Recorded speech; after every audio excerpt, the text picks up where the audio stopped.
Some fights cost a hero everything. Other fights only take one punch. And some just require a bit of paint? Welcome back, Nerd Squad. It's me, Amanda. What are some of the craziest superhero fights you've ever seen? Let us know in the comments. Number 10. Magneto vs. Uranos. During an X-Men Red tie-in issue for the AXE Judgment Day event, in a fight that lasted barely a page and a half, Uranos completely destroys Magneto. And I mean destroys him. And never mind Magneto. Although that brief battle is something to behold, Uranos completely wrecks most of planet Arakko too. Well, him and his army, but still. While Magneto would later on get some sweet revenge on Uranos, in the first fight the two have, Uranos manages to wrench Magneto's heart from his body, seemingly killing him, which was very shocking at the time. However, we later learn that Magneto manages to stay alive to fight another day by controlling the metal in his blood, controlling its flow throughout his body. So even without a heart, his blood can move and he can stay alive. Also, for those of you claiming that Magneto shouldn't count on this list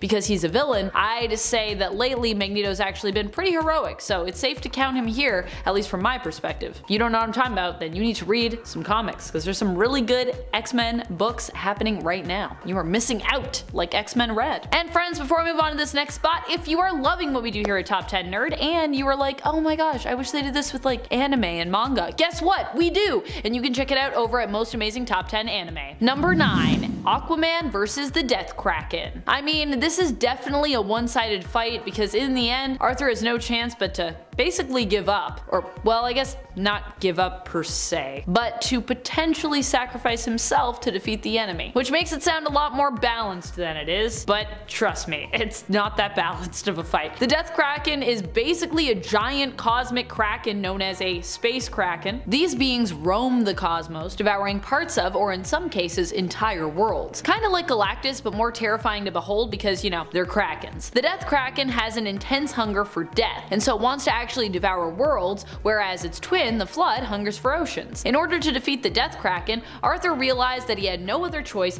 but to enter the Kraken, allowing it to basically consume him whole as he had the life force within him, the opposite of the death energy that the Death Kraken was sustained by. So he was like, that should cancel the other one out and I should be able to defeat it. Aquaman successfully did defeat the creature, but it is implied that it cost him his life to do so. And I mean, I can't see any other way that would have gone. I mean, look at that thing. The Death Kraken is massive and it's horrifying. It's gigantic. I mean, that feels just like a very uneven fight just seeing those two beings together. Number 8. Batman vs. Wonder Woman. It just goes to show you that although Batman is super skilled, prepared, strong of body, mind, and will, it isn't enough to rival the might that is Wonder Woman. In Wonder Woman, the Hecate, Batman attempts to apprehend a woman wanted for murder, but is blocked from doing so by Wonder Woman, who is tied and bound to that woman, Danielle Wellies, who is called on the right of Hecate. Performing the ritual correctly means that Danielle has Diana's protection in exchange for her servitude to Diana. However, not only does Batman fail to beat Wonder Woman in combat to get Danielle from her, but he also fails when he tries to also use the same ritual to get Wonder Woman's protection. Yikes!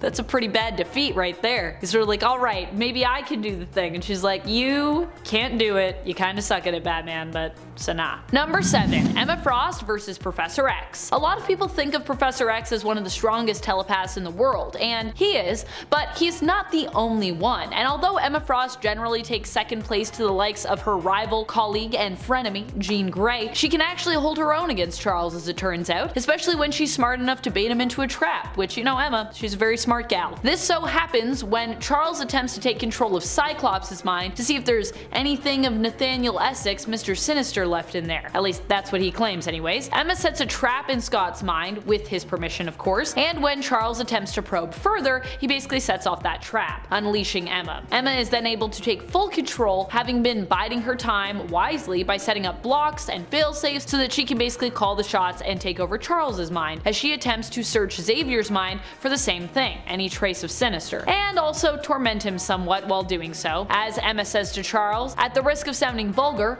I own you, which, yeah, she kinda did there for a second. Number 6. War Thor vs. Mangog. Mangog in general is just completely nuts when it comes to his power levels. There are less that are actually able to stand up against him in comparison to the number that he's decimated at one point or another in the comics. I mean, yeah, only a few people can do that. But one of the heroes who got it the worst was probably War Thor. War Thor ended up being confronted by Mangog and being classified as a god, and was absolutely decimated by him as a result. Issue number 701 of Mighty Thor showcases a brutal fight between the two when Mangog comes looking for the rest of the Asgardians and only finds War Thor. He even manages to completely destroy War Thor's hammer, which is super sad. Also then, of course, War Thor gets destroyed because no hammer, no War Thor. Number 5. Professor X vs. Cyclops. I mean, this fight could easily be very one-sided, possibly going either way depending on who was writing and depending on where these characters were. But this one was really one-sided because it ended in death. Charles's death. Professor X died in the raging fire of Scott Summers' Phoenix. During Avengers vs. X-Men, Cyclops became one of the chosen Phoenix 5 after Iron Man, while attempting to destroy the Phoenix Force, split it into 5 instead. Cyclops becomes the last of the 5 left with the power though, and it becomes too much for him, corrupting him. Professor X, at this time a pretty hated dude, his revelations of all the awful stuff that he'd done in the past had come to light in recent years, attempts to talk his star pupil down. But Cyclops is not gonna hear it, pissed at Xavier, and rightfully so to be honest, although this may have not been the best timing for him to do this. Psych refuses to give in to Charles's control and simply straight up kills him in response. As he could do because he has the Phoenix Force. So I mean, I guess Charles was like, I can win this. I got like emotional things I can use. No, didn't work. Phoenix says no. Number 4. The Fallen One vs. King Thanos. This fight is literally described as one-sided in the comic it appears in itself. This one comes to us from the alternate reality where Thanos wins in issue number 17 of the 2016 Thanos series. With this arc in the series, Thanos wins, being by Donny Cates. Thank you, Mr. Cates, for giving us Cosmic Ghost Rider in this one. So awesome. Here we see the Fallen One, who is now shiny Onyx, formerly Silver Surfer, deemed worthy enough to wield Mjolnir. He fights against King Thanos, who has killed almost all life in the cosmos. The Fallen One attempts to make him pay and initially has the upper hand, but in the end is beaten back, impaled, and torn asunder before being pulverized. And he also loses his buddy Hulk, so it's really sad. Number 3. Batman vs. the Joker. Not just any Joker either. For this point we are talking about Emperor Joker. This is an extremely powerful version of the Joker who gets 99.99 of Mr. Mixie's Pitilix power after tricking him out of it. Mr. Mixie was going to give Joker 1%, but he got swindled by the jokester because of course he did. The Joker uses his newfound power to do a bunch of nasty things, but one of which is basically tormenting Batman on a daily basis before killing him each and every day, only to resurrect him the next day, bringing him back so he can do it all over again. The defeat is actually so traumatic for Batman that eventually, when Superman does find a way to beat the Joker, restoring the world to normal, Superman is actually forced to take Batman's memories of the daily torment from his mind. Otherwise, Batman would have been unable to operate as a hero, or really a person, as that entire experience broke him. Also, you know something's bad when it breaks Batman. He's a pretty unbreakable guy normally. Number 2. Green Lantern vs. Batman and Robin.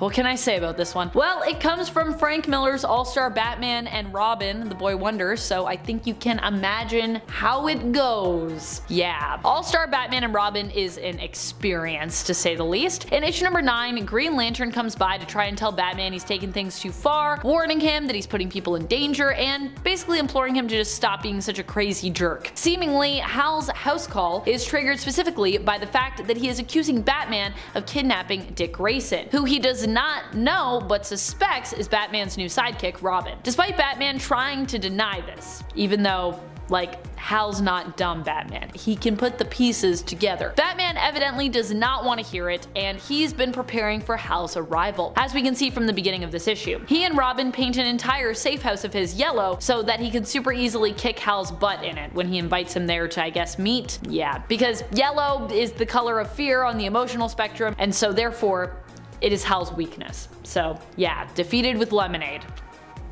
I don't know. Number 1. Green Lantern versus Batman. A lot of times Batman gets the final say in these Green Lantern fights. For this point, we are not talking about Hal Jordan though, but instead everyone's favorite Lantern, well, at least some people's favorite Lantern anyways, Guy Gardner. Guy Gardner is a Green Lantern who's been known to get on his teammates' nerves. At times, his cockiness is a little too much for his fellow heroes, which may have been the case when Batman referred to him as a mongrel. But of course, Guy did not take such an insult in stride. In response to this, he challenges Batman to a fight he is sure to lose, unfortunately. Batman accepts the challenge and knocks him out in one punch, which comes back a few different times in the comics. It's a pretty memeable and hilarious moment, to be honest. It's important to keep in mind that Guy, isn't using his ring in this fight, although he didn't get much of a chance to, even if he wanted to do that. As Mr. Miracle says, I'll say this for Batman, he's efficient. Just one punches Guy Gardner, oh boy. That's all the time we have for today. I hope you enjoyed the list. If you want even more fights, do let us know. There are a bunch of good ones that I'd still love to tell you about. There's lots of good ones. But until then,